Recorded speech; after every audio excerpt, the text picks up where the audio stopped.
خوتي خواتاتي اهلا وسهلا مرحبا بكم يا جماعة الخير, j'espère que vous allez bien. Salam alaikum wa zulfullaoun.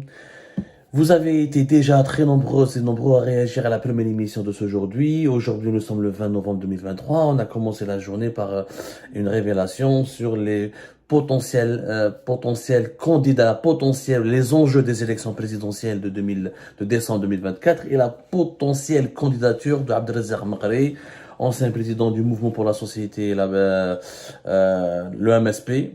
Hamas, le MSP m'a jamais convaincu, le Mouvement pour la Société, pour la paix.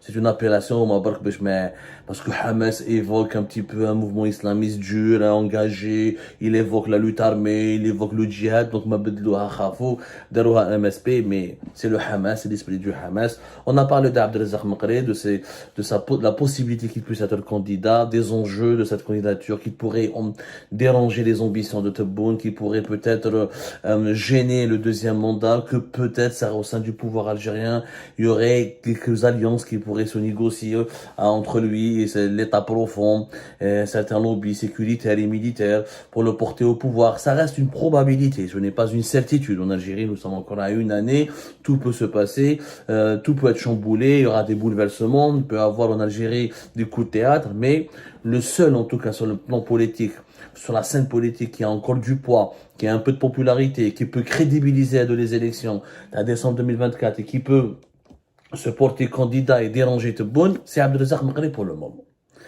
Justement, parlant des élections, je vous ai dit tout à l'heure, je vous ai donné quelques chiffres. Je vous ai dit, les élections présidentielles de décembre à 2019, il y a eu 9 millions officiellement les jours. Comptez comme il n'y a pas eu beaucoup de trafic, parce qu'il n'y a pas eu beaucoup de gens qui ont voté. Il y a eu un pourcentage de 39 millions, de 39% de taux de participation. Il y a eu 9 700 000 qui ont voté, mais 1 200 000 bulletins nuls. Donc il y a eu il y a eu 8 millions et quelques de personnes qui ont réellement voté. C'est parmi ces 8 millions qu'Abdelmadjid Tebboune est arrivé président. La base des 8 millions, c'est la base électorale du régime qui ne va pas changer et c'est elle que nous allons retrouver en 2024. La base électorale, je connais, c'est des fonctionnaires et leurs familles, les membres des services de sécurité et leurs familles, les militaires et leurs familles, quelques retraités et une minorité de personnes, d'individus politisés affiliés au FLN ou à quelques partis politiques. Ça fait grosso modo 8 millions de personnes, ce sont les mêmes personnes qui vont voter. Sauf qu'on peut Tebboune, pour s'assurer le soutien, le régime Tebboune pour s'assurer la victoire en 2024 et pour vraiment avoir la certitude que le deuxième mandat peut séduire et peut mobiliser, d'ores et déjà, la loi de finances à 2024, il y a des mesures qui sont dirigées spécialement pour cette base électorale. Cette base électorale. Qui tu vois la loi de finances à 2024, où je fais, il y aura une augmentation de salaire en 2024, comme en 2023, pour les 2 millions de fonctionnaires algériens. On parle d'une augmentation de 47%. Parce qu'ils ont déjà commencé à toucher des augmentations en 2023. Avec la nouvelle augmentation en 2024, les fonctionnaires algériens, 2 millions de fonctionnaires, presque 2 millions 100 000, vont toucher une augmentation de salaire.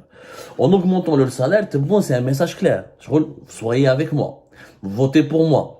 Soyez là le jour des élections. Il faut savoir que les fonctionnaires en Algérie, on a 3 millions et quelques. On a 2 millions 100 000 qui sont permanents, ou on a 500 000 qui sont contractuels. Et même les contractuels, le régime Tebboune veut les permaniser, veut retrouver des solutions. Ou on a presque 500 000 membres des services de sécurité, qui sont considérés comme pratiquement des fonctionnaires. Les policiers, on a 250 000, les gendarmes, plus de 200 000.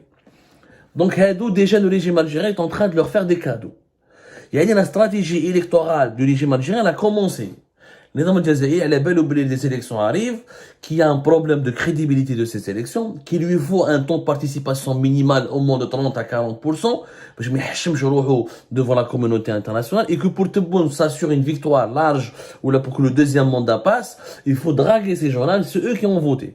On sait très bien que les jeunes ne vont pas voter, les universitaires ne vont pas voter, les diplômés, les employés du secteur privé, l'élite, beaucoup de gens ne vont pas voter. Il n'y a que 8 millions d'Algériens. Le fichier électoral en Algérie, c'est presque 25 millions de personnes.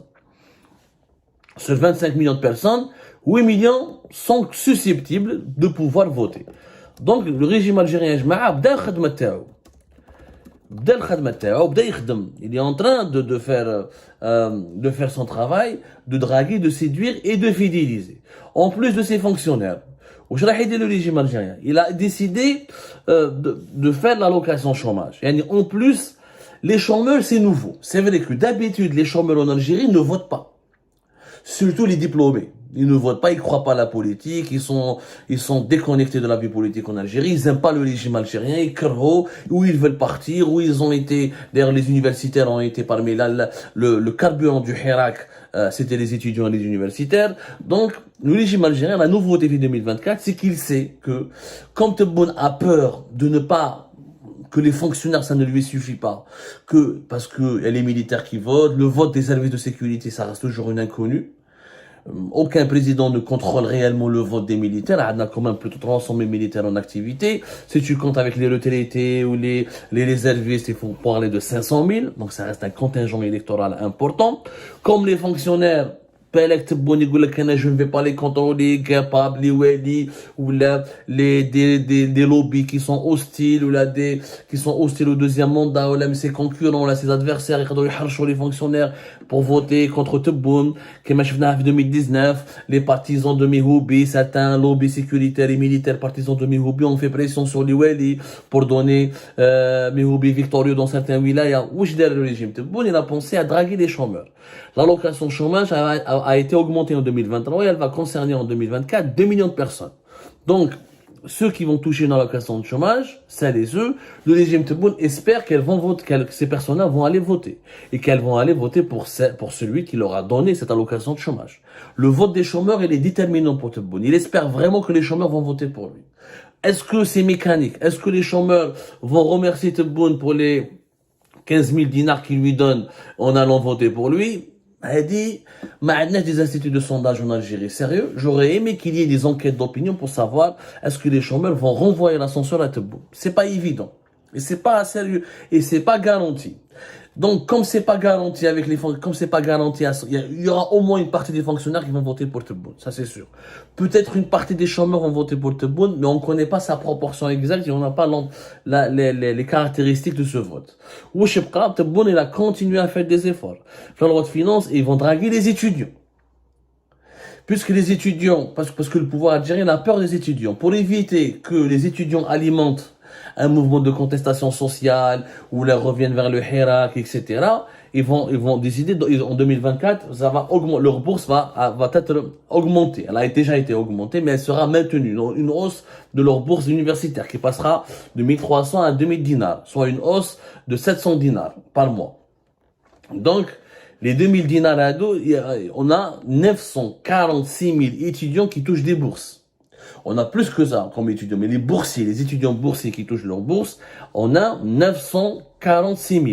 Les 946 000 le régime Tebboune, il espère draguer منهم. يقول لك les étudiants, ils sont jeunes, etc. باش ما يديروناش الحراك, باش ما يروحوش يخلطوا كذا, etc. Donc, on va on leur augmente la bourse, on t'enlève 2000 dinars par mois, ce qui n'est pas rien. Bon, ce qui peut être dérisoire par rapport aux besoins d'étudiants, parce qu'effectivement, l'étudiant en Algérie, il a besoin peut-être d'avoir des équipements au sein de son université, d'avoir accès à une bibliothèque de qualité, d'avoir des services informatiques développés au sein de son université. Bon, le régime algérien ne pense pas à ça, parce que l'argent, le grand budget de la bourse, franchement, on en a déjà parlé fait Algérie pas, c'est un budget considérable pour le ministère de l'Enseignement supérieur et de la Recherche scientifique. Il ne sert pas beaucoup le développement de l'université en Algérie. Cet argent, au lieu de donner des 2000 dinars par mois aux étudiants, il faudrait bien, ça aurait été plus utile pour le pays d'investir cet argent dans le développement des infrastructures universitaires, le développement des technologies d'information et de communication au sein de l'université, le renforcement des moyens des laboratoires, donner des possibilités de recherche et pour les étudiants. Mais le régime ne pense pas comme ça. Il dit que voilà, en augmentant leur bourse, je vais convaincre les étudiants d'aller voter. Parce qu'encore une fois, comme le régime Tebboune n'a pas de bilan appréciable, il va tout faire pendant 2024, essayer d'attirer le maximum de gens. Donc les étudiants, طلعوا la bourse. En bas, ils ont décidé de s'intéresser à une autre catégorie. C'est les fameux bénéficiaires de l'allocation forfaitaire de solidarité. Les personnes handicapées, les femmes divorcées, les femmes au foyer. Ils veulent augmenter la pension de 3 000 à 7 000 dinars. Ça concerne 1 million de personnes. 1 million 100 000. Donc, qui te 1 million 100 000, les handicapés, les femmes au foyer, les femmes divorcées, etc., les personnes qui touchent les pauvres qui touchent l'allocation forfaitaire de solidarité, plus 2 millions de fonctionnaires, ça fait 3 millions et quelques, plus 2 millions de chômeurs, ça fait 5 millions et quelques, plus 900 000, presque 1 million d'étudiants, ça fait 6 millions. Nous sommes déjà dans la base à la base électorale que vise le régime. Le régime Tebboune a créé sa loi de finances 2024, il l'a adapté aux besoins des élections. C'est pour cette raison que le régime Tebboune a les employés du secteur privé, l'entreprise elle est en crise, l'économie elle est en crise, ils misent pas beaucoup sur eux, donc il n'a pas fait d'efforts. Ils ont supprimé la table, tout ça c'est des mesures, c'est des mesurettes. Parce que les entreprises privées, même quand ils payent pas d'impôts tout court, ils n'ont pas la possibilité de gagner de l'argent, ça sert à rien de supprimer les impôts. L'entreprise privée en Algérie n'arrive pas à s'épanouir parce qu'elle n'arrive pas à accéder au crédit, elle n'arrive pas à s'épanouir parce que le marché est déstructuré, parce qu'il y a trop de harcèlement judiciaire, trop d'interdictions, aux importations, il y a trop de contrôle pour les exportations, des difficultés pour accéder à des marchés publics, la logique du monopole, beaucoup de segments économiques en Algérie sont confiés aux entreprises étatiques, dont les employés forment la base électorale. Il y a les militaires ou les employés du secteur public, on les estime à 4 millions de personnes, mais réellement, on mélange les administrations, les institutions. Avec 8 millions de personnes qui vont voter. 8 millions de personnes. Les 8 millions de personnes qui ont voté en 2019. Le régime Tebboune fait en sorte de les pousser à voter en 2024, mais il les encourage pour les fidéliser à voter Tebboune. Et c'est pour cette raison qu'il a donné des augmentations. Pour les fonctionnaires, pour les étudiants. La seule catégorie, la seule nouveauté, c'est que il veut draguer les étudiants parce que qu'il y a des étudiants qui votent dans le cadre de, une minorité d'étudiants votaient déjà. Les derniers dans les associations d'étudiants, etc. Maintenant, en augmentant leur bourse, il veut que parmi les 900 000 et quelques étudiants, au moins 30-40% d'entre eux vont voter. Il espère qu'au moins la moitié des chômeurs qui touchent dans la question de chômage vont aller voter. C'est les fonctions, c'est les militaires, ou là quelque part, ou là une catégorie des fonctionnaires, ou là une catégorie des employés du secteur public ne vont pas voter massivement pour Tebboune. Au moins le régime Tebboune va rééquilibrer avec les chômeurs, avec les étudiants, avec les bénéficiaires de l'AFS, de l'allocation forfaitaire de solidarité, c'est-à-dire les pauvres, les personnes handicapées, les femmes au foyer, etc. Donc c'est un budget, l'argent ce sera des milliards. On peut les estimer entre augmentation des bourses, augmentation des salaires des fonctionnaires, augmentation de l'AFS. On est dans les pratiquement 5 milliards d'euros, si ce n'est pas plus, voire même jusqu'à 6 milliards d'euros. C'est des budgets qui sont importants. Revaloriser les bourses, les retraites. N'oublions pas qu'on a 3 millions et demi de retraités. Les 3 millions et demi. 3 millions 300 000. Fait 3 millions 300 000, il y a beaucoup de retraités qui étaient fonctionnaires dans le secteur public. Ils vont bénéficier de l'augmentation de salaire parce que le calcul du point indiciaire c'est un mécanisme, comptable. On m'a fait qui toucheront une partie de ces 47% d'augmentation des salaires des fonctionnaires. Donc le pouvoir de Tebboune, les vont aussi aller voter pour moi. Donc, il y a 8 millions de personnes qu'il vise, qu'il drague, et pour lesquelles il a dépensé l'équivalent, qu'il a en totalité de presque 6 milliards d'euros. Donc, la loi de finances 2024 a été calculée, élaborée en fonction des élections présidentielles 2024. Ce n'est pas un mauvais en soi, sauf que malheureusement, c'est la priorité de l'Algérie, c'est pas de pousser les Algériens à voter, c'est de développer le pays. Parce que augmenter les retraités ne travaillent plus, les fonctionnaires, ils produisent pas des richesses, les étudiants, ils n'ont pas encore intégré le marché du travail, je mets l'AFS, c'est des pauvres, des handicapés, des femmes au foyer, C'est pas eux qui sont en train qui pourront en tout cas développer le pays ou la permettre à l'Algérie de se développer. Si on avait réellement un régime qui était soucieux du développement du pays, il aurait fallu investir sur les 7 millions de salariés du privé, en permettant à leur entreprise de gagner des marchés publics, en enlevant l'origine des monopoles, en revoyant la politique fiscale de l'État, mais une révision totale, et en débloquant des véritables crédits, et en levant les contraintes juridiques, le harcèlement juridique des chefs d'entreprise, la peur, le harcèlement sécuritaire, en libéralisant le pays. C'est comme ça que le pays va se développer. En investissant avec le privé, en encourageant les investisseurs de faire partenariat public-privé, en encourageant les investisseurs internationaux à investir en Algérie. C'est comme ça que le pays va se développer. Parce que payer les fonctionnaires ne produisent aucune richesse. C'est la bureaucratie. Enrichir les bureaucrates, ça n'a jamais permis à un pays de se développer. Enrichir les étudiants, non plus. Enrichir les retraités, non plus. Enrichir les catégories les plus fragiles de la société, c'est de la solidarité. Mais c'est pas de l'investissement pour créer des richesses. C'est donc que je te fais oublier la logique et tu vois comment, comme c'est très important de comprendre comment l'argent public est dépensé dans un pays.